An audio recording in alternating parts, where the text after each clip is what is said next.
سلام كمي تصنحو كبرات تخطاتلت نلوم حموس مشيات 23 مازيا 2026 زتدالو حدش زيناتات حيزلكم قريبا لخو مكتتالكم يعدم فلما كان دعبتاتو أبلع فلوت دمصاو تيدي أفرو زبصح زلو متكعت زملكاتن قدام سر إثيوبيا أبي أحمد فوليشمت كم ستوهابون سودان إرترا تግራይን አምሓራን ሓበራዊ ኪዳን ከም ዝፈጸማን ኤርትራን ሲንጋፖርን ዘካየድ ወረከብ ዝምልከተን እስራኤል ኣብ ሱዳን ንአሜሪካ ክትሕግዝ ምጽንሓ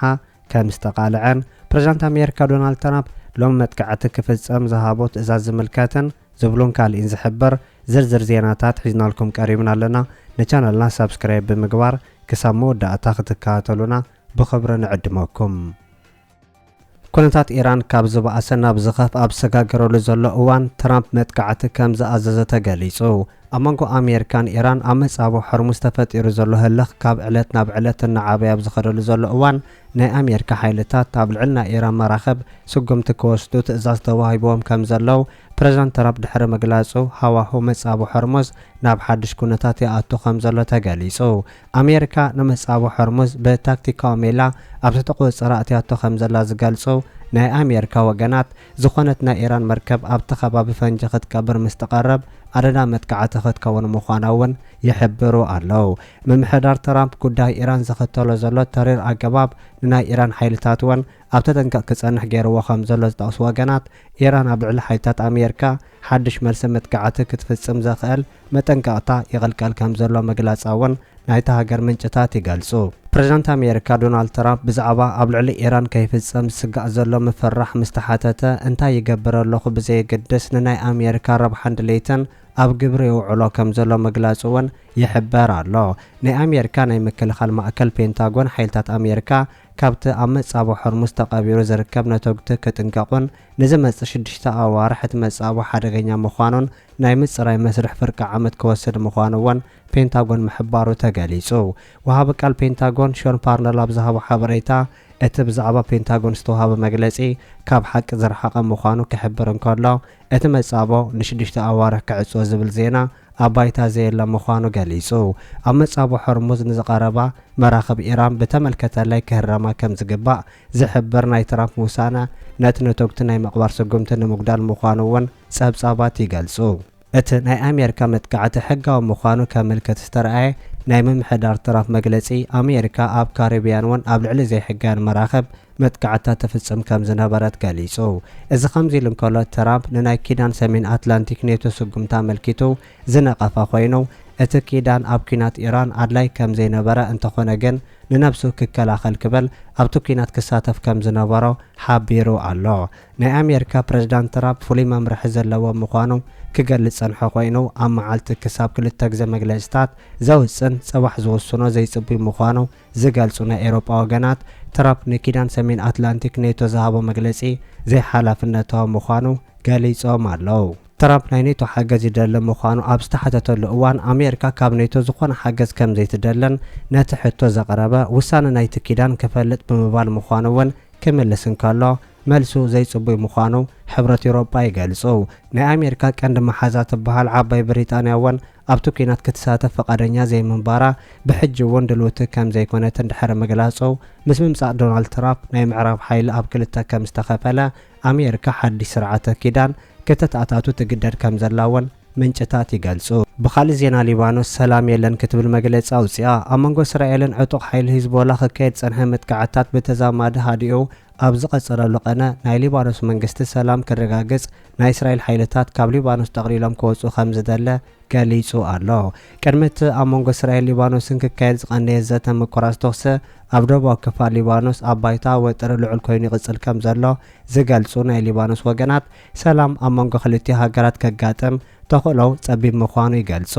ኣብ መንጎ እስራኤል ሊባኖስን ዝካየድ ዘሎ ናይ ሰላም ስምዕ ነቲ ኣብ መንጎ ኢራን ኣሜሪካን ዝካየድ ሰላማዊ ፍታሕ ብቐጥታ ከም ዝጸልዎ ዝሕብሩ ወገናት ብወገኖም ብፍላይ ኢራን እስራኤል ኣብ ልዕሊ ሂዝቦላ ይኹን ሊባኖስ መጥቃዕቲ እናተፈጸመ ንሰላም ከም ዘይትፍረም ክትጠቅስ ጸኒሓ ኣላ ነቲ ተፈጢሩ ዘሎ ተጻብኦ ዘንጸባርቕ ናይ እስራኤል መግለጺ ኣብ ዝውፅኦ ጽሑፍ ድማ ሓይሊ ኣየር እስራኤል ኣብ ደቡባዊ ሊባኖስ ኣብ ዘካየዶ መጥቃዕቲ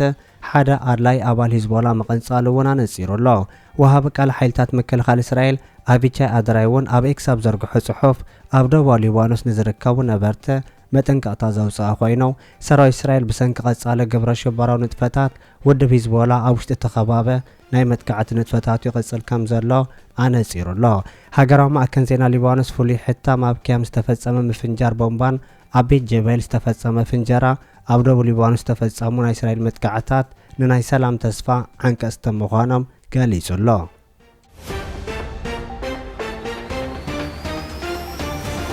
እስራኤል ኣብ ሱዳን ንኤሚሬት ክትሕግዝ ምጽናሓ ተሓቢሩ። ኣብ መንጎ ሰራዊት መንግስቲ ሱዳን አርኤስኤፍን ኣብ ዝካየድ ዘሎ ሳልሳይ ዓመቱ ዝሓለፈ ኩናት ሕድ ሱዳን ኣብ ጎኒ አርኤስኤፍ ኮይኑ ብንጥፈት ክሰርሕ ጸንሐ ናይ ኤሚሬት ሓይሊ ናይ እስራኤል ደገፍ ከም ዘለዎ ተቓሊዑ። ንጉዳይ ሱዳን ኣመልኪቱ ኣብ ዝተኻየደ መጽናዕቲ ዝተዘርግሐ ሓድሽ ጸብጻብ ብኤሚሬት ዝምወል መርበብ ዕሱባት ኮሎምባውያን ኣብ ጎኒ ሓይልታት አርኤስኤፍ ተሰሊፎም ንከተማ ኤልፋሸር ንምቁጽጻር ምሕጋዞም ከም ዘረጋገጸውን እቲ ሓድሽ መግለጺ ይሕብር። ኣብቲ ዝተኻየደ ምርመራ እቶም ኮሎምባውያን ዝጥቀሙለን ዝነበሩ ሞባይል ቴሌፎናት ከም ዝተረኸባን በቲ ኣብቲ ቴሌፎናት ጸንሐ ሓበሬታ እውን ኩነታትን ተሳትፎን ናይቶም ኮሎምባውያን ከም ዝተረጋገጸ ክፍለጥ ተኻኢሉ ኣሎ። ኤሚሬት ብናይ ኩናት ገበናት ተኸሰሰሉ ዝነበረትን ዘላን ግዜ ምስ እስራኤል ብዘለዋ ርክብ ክድሕን ምኽኣላ እውን ዘመልክቱ ወገናት እስራኤል ኤሚሬት ኣብ ሱዳን ብዝተፈጸመ ዘስካሕክሕ ግፍዕታት ከይትኽሰስ ከለላ ክትገብረላ ምጽናሓ እውን ወሲኾም ይሕብሩ።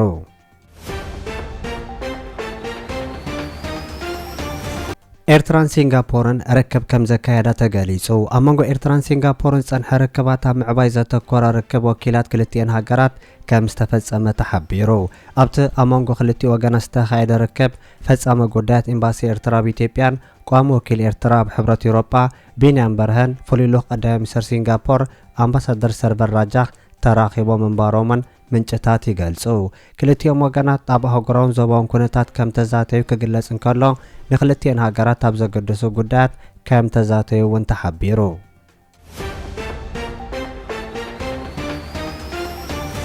ሱዳን ኤርትራን ትግራይን ኣምሓራን ሓበራዊ ኪዳን ከም ዝገበራ ተገሊጹ። ኣብ ከተማ ካርቱም ሱዳን ይካየድ ከም ዘሎ ዝሕበር ናይ 4 ወገናት ርክብ ንናይ ኢትዮጵያ ማእከላዊ መንግስቲ ስጋኣት ክኸውን ከም ዝኽእል ጸብጻባት ይገልጹ። ኣብቲ ኣጋጣሚ ካብ ናይ ጋምቤላን ኦጋዴን ህዝብታት ወከልቲ እውን ተረኺቦም ምህላዎም ዝገለጸ ጸብጻብ ናይቶም ወገናት ሓበራዊ ረኣየ ኣብ ምዕባይ ዝዓለመ ርክብ ምዃኑ እውን ናይ ካርቱም ጸብጻባት ይገልጹ። ናይ ኢትዮጵያ ፍሉጥ ፖለቲከኛ ኣቶ አንዳርጋቸው ጽጌ እውን ኣብቲ ርክብ ብርሕቐት ከም ተሳተፈ ዝሕበር ኮይኑ እቲ ርክብ ወሳኒ ምዃኑ ምግላጹ ተሓቢሩ ኣሎ።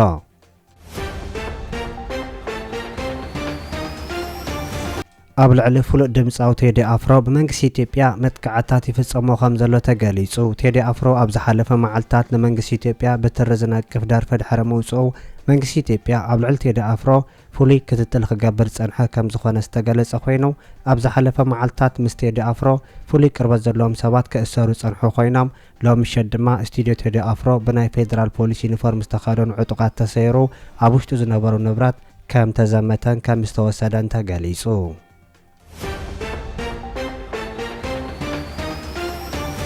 ቀዳም ሚኒስትር ኢትዮጵያ አብይ አሕመድ ኣብ ሕብረት ኣፍሪቃ ሰብ ስርሖ ብልሒ ወይ ከዓ አርቲፊሻል ኢንተለጀንስ መራሒ ዲጂታል ጥዕና ኮይኑ ከም ተሾመ ተገሊጹ።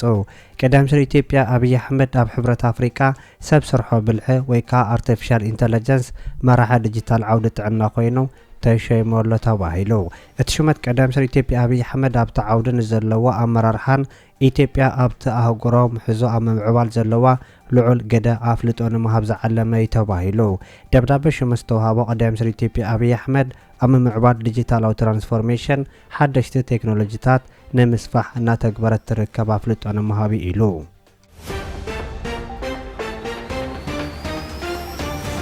ክቡራት ተኸታተልቲ ንሎም ዝተዳለወ ዜና ነዚ ይመስል። ኣብ ዝቕጽሉ ዝፍነው ዜናታት ብቐዳምነት ክበጽሐኩም ሳብስክራይብ ዘይገበርኩም ሳብስክራይብ ንኽትገብሩ ብኸብሪ ንዕድመኩም።